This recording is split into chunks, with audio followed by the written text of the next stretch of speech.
सभी को जय माता दी।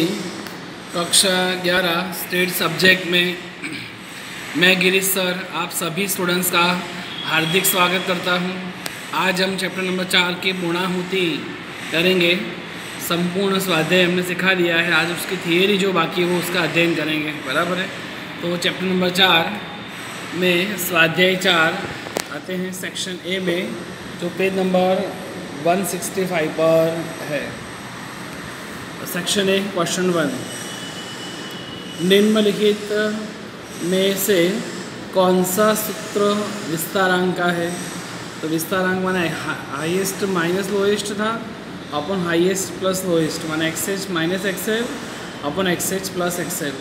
अब किरण के कौन से माप में अवलोकन एवं उसके माध्य के अंतर का मानांक लिया जाता है? माध्य में से अंतर निकालेंगे, माना एक्स आई माइनस एक्स बार होगा।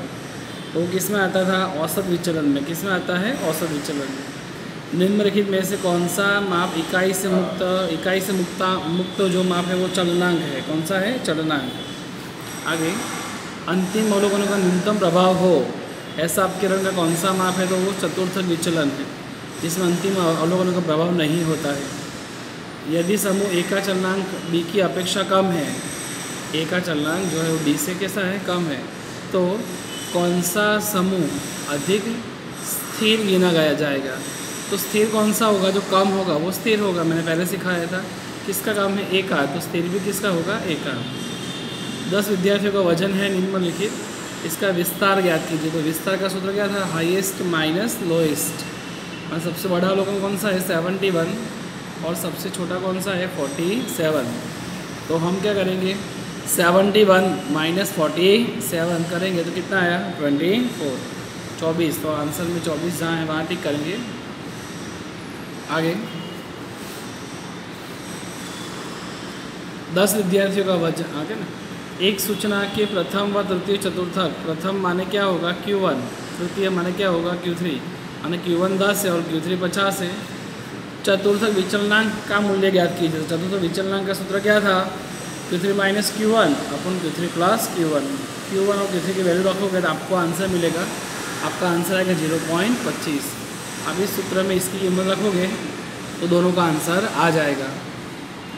अवलोकन 5, 5, 5, 5 में अपकिरण का कौन सा माप क्या होगा? तो एक उदाहरण लेते हैं। अपकिरण का सूत्र माना विस्तार लेते हैं। विस्तार का सूत्र हाईएस्ट माइनस लोएस्ट। हाईएस्ट भी 5 है, लोएस्ट भी 5 है। 5 में से 5 गए तो क्या आंसर आया? 0। इसमें 8वें का आंसर क्या आएगा? 0।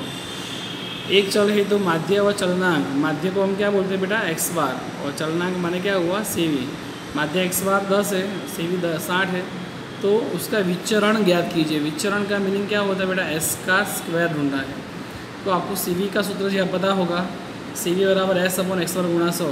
इसमें कीमत लिखोगे तो आपको क्या मिलेगा? पहले S मिलेगा। क्या मिलेगा आपको? S। एक्स बार की 10 और CV 10 रखोगे 60 इसमें, इस सूत्र में, तो आपको पहले क्या मिलेगा? S, फिर S का स्क्वायर निकाल दो तो विचरण मिल जाएगा, बराबर है। तो यहाँ आंसर आएगा 36। आप अपने हिसाब से सावधान देना घर पर, 36 आएगा। 10वां, एक श्रेणी में K1, K2, K3, Kn का में प्रमा विचलन 5 हो तो फर्स्ट अवलोकन और सेकंड ये है, तो इन दोनों श्रेणियों में प्रमा विचलन कितने होंगे? तो फर्स्ट श्रेणी में प्रमा विचलन में प्लस है, सब में प्लस प्लस प्लस है, तो प्रमा विचलन में प्लस और माइनस की असर नहीं होती है। प्लस और माइनस की असर नहीं होती है, माने 5 के 5 ही आंसर आएगा। तो देखते हैं आंसर में 5 कहाँ है? पहले 5 ही है, तो C आ सकता है फर्स्ट 5। और दूसरी श्रेणी में है ना, ये K1 गुणाकार में दिया, तो गुणाकार की असर होती है, तो 5 है। 5 तिया कितना होगा? 15। 5 तिया 15, 5 तिया 15, माने फर्स्ट में प्रथम श्रेणी का आंसर 5 होगा, दूसरी श्रेणी का आंसर 15 होगा, तो आंसर आएगा 5 और 15, माने 5 और 15। फिर से प्रमा विचलन में प्लस की असर नहीं होती है, और इसका गुणाकार करेंगे तो क्या आएगा? 15, गुणाकार की असर होती है। 11वां, चलो x का माध्य 5 है और प्रमा विचलन 2 है। माध्य माना x बार है, प्रमा विचलन माना s है। y बराबर 3x प्लस 4 हो तो y का माध्य भी ज्ञात करो और प्रमा विचलन भी ज्ञात करो। तो माध्य प्रमा विचलन निकालना था। यहाँ पे समीकरण दिया है। क्या दिया हमें? समीकरण। इस समीकरण में x का जो सहगुणक में कीमत रखेंगे, x के सहगुणक में कीमत रखोगे तो आपको आंसर किसका निकालना है? पहले माध्य, माध्य कितना है 5, तो x में रखो कीमत 5 तिया कितना होगा तो 15, 5 तिया 15, 15 और 4 कितने होंगे 19, तो 19 आंसर। फर्स्ट में कितना आंसर आएगा 19, बराबर है 19। जबकि प्रमा विचलन में गुणा करके असर होती है, तो प्रमा विचलन कितना है 2, तो 2 तिया करोगे तो 6 होगा, और 4 जोड़ेंगे नहीं हम क्योंकि प्लस माइनस के असर नहीं होती, तो आंसर 6 है, तो 6 है बराबर। एक बार वापस से 5 है माध्य, तो 5 रखेंगे तो 5 तिया 15 और प्लस 4 करेंगे तो 19 हुआ। प्रमा विचलन 2 उसमें गुणा करके ही असर होगी, तो 3 दूनी 6 होगा, प्लस 4 नहीं कर सकते क्योंकि प्लस माइनस की असर नहीं होती, ऐसा हमने अभी सवाल नंबर 10 में मैंने सिखाया। तो इसमें कितना आंसर आएगा 6, तो फर्स्ट हमारा आंसर आएगा 19 और 6। एक सूचना के अवलोकनों का माध्य व प्रमा विचलन 45 और 5 है।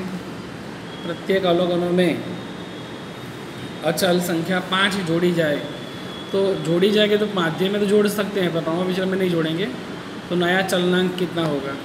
ठीक है, तो माध्य कितना है 45, तो 45 में प्लस 5 किया तो कितना आया 50।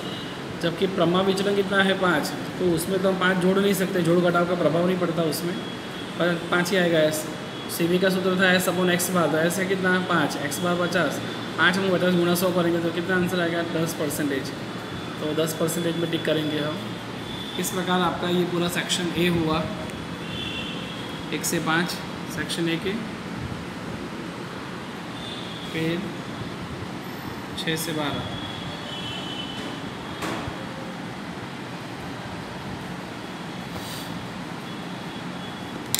ये पूरा आपका सेक्शन ए हुआ।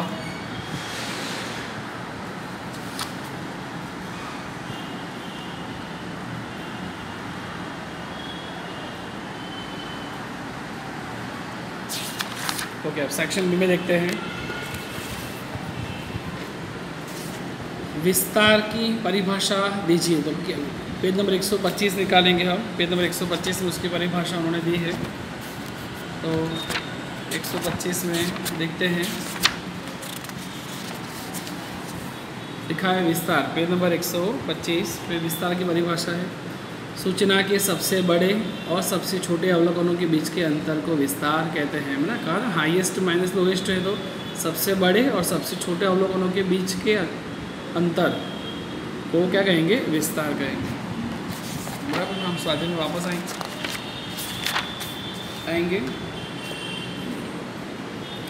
किसके दूसरे में क्या चतुर्थ विचलन की परिभाषा दीजिए, पेज नंबर 128 पर है वो भी, तो वो देख लेते हैं। पेज नंबर 128 पर, पेज नंबर 128 चतुर्थ विचलन की परिभाषा है कि प्रथम चतुर्थक Q1 और तृतीय चतुर्थक Q3 के बीच का जो अंतर है उसे क्या कहेंगे, चतुर्थक विचलन। आप डायरेक्ट लिखना, आप Q3 और Q1 के अंतर को 2 से भाग देने पर जो माप मिलता है उसे चतुर्थक विचलन कहते हैं।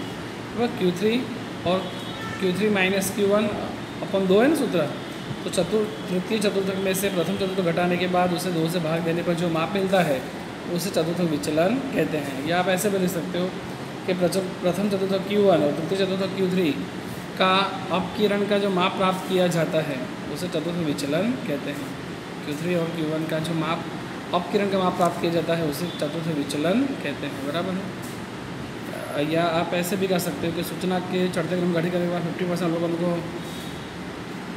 नहीं ये ही सही रहेगा आपके लिए, तो कि तृतीय चतुर्थक में से प्रथम चतुर्थक घटाने के बाद 2 से भाग देने पर जो माप मिलता है उसे चतुर्थक विचलन कहते हैं। बराबर। थर्ड क्वेश्चन सेक्शन डी का, 2 या 2 से अधिक समूहों का चालन के संदर्भ में तुलना करने हेतु तो अपकिरण के किस प्रकार के माप का उपयोग किया जाता है। तो 2 से अधिक चलन हो, 2 से अधिक चलन हो तो अपकिरण के सापेक्ष माप का उपयोग करेंगे। कौन से माप का उपयोग करेंगे, अपकिरण के सापेक्ष माप का। चौथा सवाल, अपकिरण का श्रेष्ठ माप कौन सा है। अपकिरण का श्रेष्ठ माप प्रमाप विचलन है। कौन सा माप है उसका, प्रमाप विचलन श्रेष्ठ है, सबसे अच्छा। इतने सारे मापों की तुलना की उसमें प्रमाप विचलन बेस्ट है। यदि 10 विद्यार्थियों की ऊंचाई सेंटीमीटर में है, ऊंचाई किसमें है, सेंटीमीटर में, तो उसका विचरण की इकाई क्या होगी। तो विचरण जो सेंटीमीटर उसका स्क्वायर करना पड़ेगा। एस दिया होगा, एस का स्क्वायर करते तो आंसर आएगा कि सेंटीमीटर का स्क्वायर। मैंने सेंटी लिखा है, आप पूरा लिखना, सेंटीमीटर का स्क्वायर। 5 तक ही सवाल थे, 6 से तो सवाल सिखा दिए आपको। 5 तो थियरी थी, जो 5 सिखाई। सेक्शन बी में 5 थियरी लिखोगे, 6 से सवाल सिखा दिए। सेक्शन सी में आते हैं। सेक्शन सी में पहला सवाल नहीं करना है, सेकंड करेंगे। अपकिरण के निरपेक्ष व सापेक्ष माप का अर्थ बताओ, जो पेज नंबर 124 पर है। तो 124 नंबर का पेज निकालेंगे। पेज नंबर 124, अपकिरण का सापेक्ष व निरपेक्ष माप लिखा है ना, तो लिखेंगे सूचना के अवलोकनों को इकाई द्वारा प्रदर्शित किया जाए। बराबर, क्या लिखा अच्छी तरह से पढ़ो। सूचना के अवलोकनों को इकाई द्वारा प्रदर्शित किया जाए तो उसे अपकिरण के निरपेक्ष माप कहते हैं। उसे कौन सा माप कहते हैं? निरपेक्ष। माने अवलोकनों को इकाई में दर्शा सकते हैं तो निरपेक्ष माप, और इकाई से मुक्त हो, माने इकाई में नहीं दर्शा सकते हैं, सूचना के अवलोकनों को इकाई में ना दर्शा सकते हो तो उसे कौन सा माप कहेंगे? सापेक्ष माप कहते हैं। बराबर, ये याद रखोगे आप।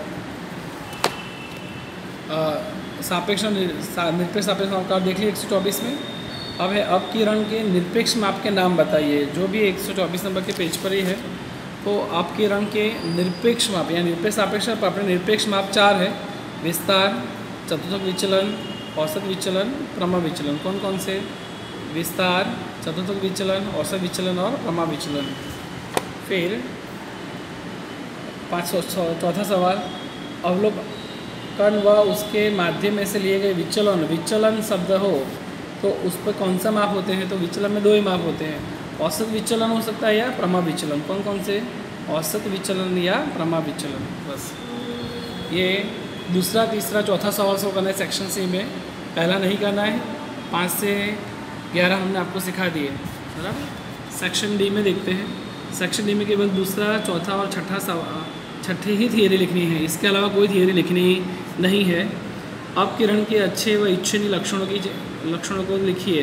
पेज नंबर 124 पे उसके लक्षण दिए हुए हैं, देखते हैं। पेज नंबर 124, अपकिरण के लक्षण। अपकिरण के लक्षण क्या है? तो फर्स्ट, अपकिरण की परिभाषा स्पष्ट और कैसी है? निश्चित। पहला, उसकी गणना समझने में भी कैसा है? सरल। सभी अवलोकनों को क्या किया जाता है? उपयोग किया जाता है। और बेजिक क्रियाओं के लिए वो अनुकूल होना चाहिए। बस 4 ही लिखना चलेगा। फिर से, परिभाषा स्पष्ट और निश्चित है, गणना सरल और समझने में स्पष्ट है, सभी अवलोकनों का उपयोग किया जाता है, बेजिक क्रियाओं के लिए अनुकूल उपयोगी है। बराबर है। फिर आगे 5 से 6 लिखना लिख सकते हो कि वह सापेक्ष व स्थिर माप होना चाहिए और उसके मूल्य सूचना के अति छोटे अवलोकन अति बड़े अवलोकन का प्रभाव कैसा होना चाहिए? कम। और सबसे छोटे और सबसे बड़े अवलोकन का प्रभाव इसमें कम होना चाहिए। नेक्स्ट, चौथा, चतुर्थक के गुण व दोष। ये 3 ही सवाल लिखना है, 3 ही याद करने हैं, बाकी कोर्स में से निकाल दिए गए हैं मुद्दे। ओके। तो तीसरा है चतुर्थक के गुण दोष, पेज नंबर 132 133 पर है।